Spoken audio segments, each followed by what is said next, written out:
people, welcome back. If it's your first time, my name is Sally Adewale and this is DISBYDEM. Today we're talking about Love Island Australia, mostly episode 18, but we will touch on 17 and the most important things that happened in 17. Be sure to like, subscribe, hit that notification bell so you know when I post new videos.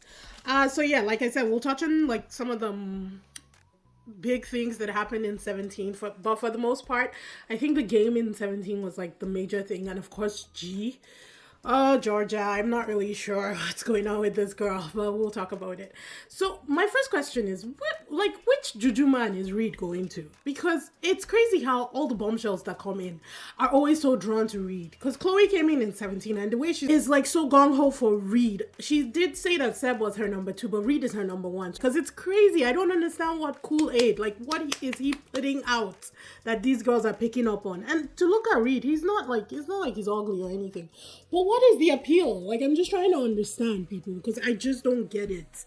Savannah said she doesn't see a romantic relationship with Seb.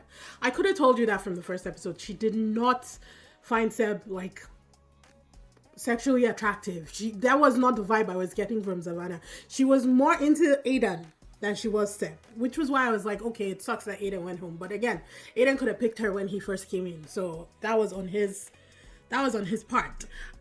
Kale said that he was thinking about Tyra throughout the time that he was with Nakia, but it was more of like a what if situation. And again, it's like, you totally could have told. I feel like they should have explored it. They should have. Like, it's Love Island. You don't just come in and go for the first person unless it's like truly mutual and you guys are all in like really, you know, connected and solidified with each other. Otherwise, this is what you do. You explore the connections that you possibly have, and then you guys decide. So I don't think it was right to say he was thinking about another girl while he was in Nakia. For me, that didn't make him look good. Tyra seemed to like it though, so hey, who cares? Obviously, Reed showed himself saying that he would be happy if Chloe stole him away from Tasia.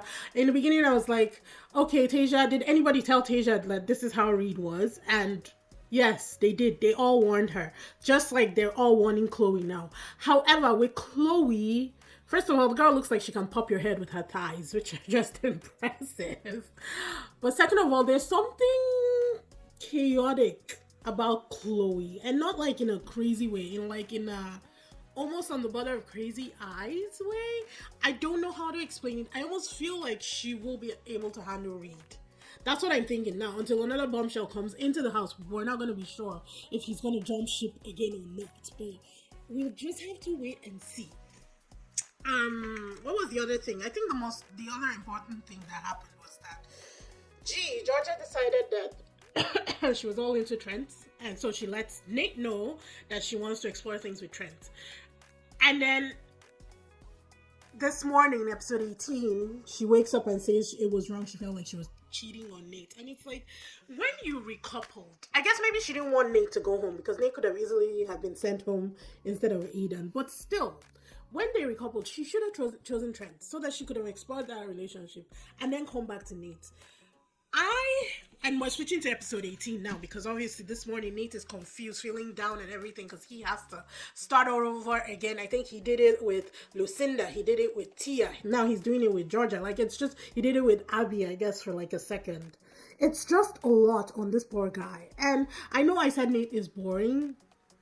It just took like, I think his whole dynamic with Georgia brought out that excitement in him. So I like Nate. I tell you guys, I like him. I just didn't think that on his own he was good entertainment. With Georgia, I could see a little bit more excitement, and they were giving us a little more. But her now waking up episode 18 and saying to Trent that, oh, I'm not feeling this anymore. I felt like I was cheating on Nate with you, and not Trent having those condom packets unopened on the bed. What did he think was going to happen the first night that she decided that she was going to stay with you? That's probably what rubbed the girl the wrong way, and she was like, no, this was the wrong decision. After she wakes up with Trent, she goes straight to Nate and she apologizes, like first thing in the morning, obviously. Goes straight to Nate, apologizes and says that no, she made a mistake and he respected that she came to him first thing in the morning. But it's like, you've already done what you want outside. I feel like she will do it again. There'll be another person who comes in, and that will be the same scenario. And it's like, girl, if your choices are Nate and anybody else, you choose Nate. Even Andy was surprised that she went to Trent over Nate. Like, he thought that they had more of a chemistry than she and Trent. So if let's just move on. G is really, like, I wouldn't say she's pissing me off, but I'm just like, it's I'm over it. I'm over the indecision, you know. It looks like she settled down now, but we don't know who's gonna walk into the house the next day. I don't know that Nate should take her back. And he does say that. He says in the outside world he wouldn't, but because it's Love Island that he's considering it. So basically say never. I don't think he should take her back. He does in the end. I'm not sugarcoating. Like, he does take her back. But I don't think that was the right decision. Anyway, so episode 18 continues. Chloe's helping Reed mix, his Juju Kool-Aid. And obviously she's drinking it right after helping him mix it. I don't know what it is about Reed, but I can't keep saying that. Tasia pulls Trent because obviously he's single. She's very single right now. Reed has moved on. And I'm like, are you really trying to spark something between you and Trent? At this point, Tasia can go home because, in fact, I wrote down Tasia should go back to Reed. If Trent is her only option, go back to Reed and just be friends. That's all you need to do. I just don't like Trent. I don't like Trent for anybody, not even for himself. I think the guy has a lot of growing to do, a lot of maturing to do. And no, I don't like it.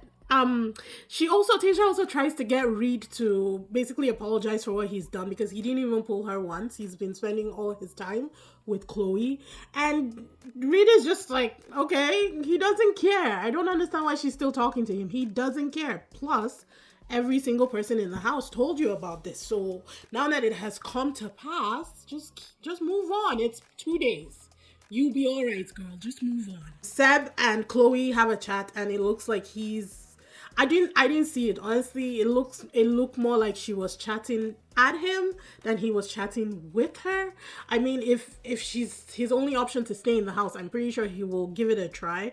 But I didn't see him connecting with her, like, chemistry-wise. I didn't see him connecting with anybody chemistry-wise. He just seemed like that lovable friend in the villa. That's what I was getting from him. So I'm just skipping to to the end, people. Fire pits. They get to the fire pit. Chloe is told to choose the guy that she wants to recouple with, and obviously to couple up with, and she chooses Reed. We all saw that coming. And then what's her name? Monk, right? Sophie, right? It's either Sophie or Sophia. She tells them that the superfans have been voting, and they voted for their favorite men and women. So the favorite men were Andy, Kale, Nate. Favorite women were Tyra, Lucinda, Nikia, and Tasia, which meant that Abby, Sav, G, Sebastian, Trent, and Zach were all up for elimination.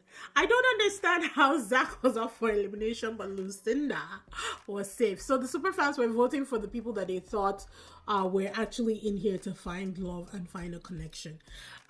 So the decision to eliminate 2 people would be made by the favorite individual. So the people that had the most votes would be voting to eliminate from the people that had the least votes. So girls will be voting for a guy, and the guys will be voting for a girl. The guys decide that Abby is the one who needed to be eliminated. I agree. I said that she should have self-eliminated 3 or 4 episodes ago. It was done and over.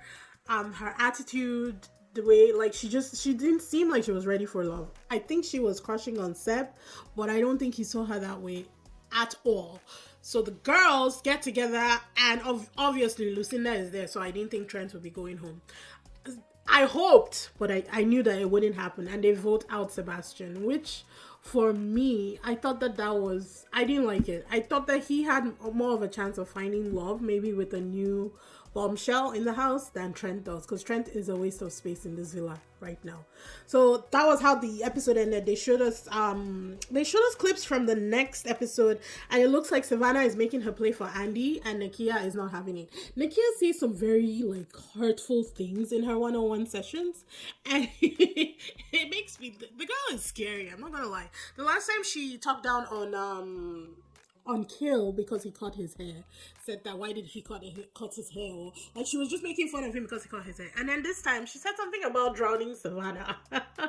And she does say a lot of mean things in her one-on-one sessions, but I really don't care about Nakia that much anymore. I don't know that Andy is locked off yet. I think Nakia is holding on to him with both hands and both legs and teeth and everything that can grab onto this guy, but I don't think he's locked off yet. I think Andy's a player, and I think he's just waiting for the right opportunity to bounce. But for now, he seems to be happy where he is. But yeah, that was like the main thing. The main thing with the two episodes were, I think, G's indecision and the way that she was playing these guys back and forth. I didn't really like it.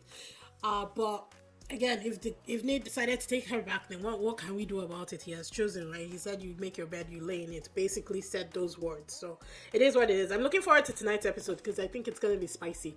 And it also seems like there's going to be another dumping. So yeah, I will be doing a review. I think I like doing reviews when someone is dumped from the villa. Those fire pits sessions are actually always really interesting. So yeah, I hope you guys are watching. Please comment and let me know your thoughts on the whole Nate Trent situation, on the Nakia, Andy, and Sav situation. Do we think that Tyra and Kill are in this for the long haul? I almost feel like Tyra likes Kill more than Kill likes her, but this is a discussion for another day. But like, subscribe, hit that notification bell so you know when I post the videos, and I'll see you in the next one. Bye!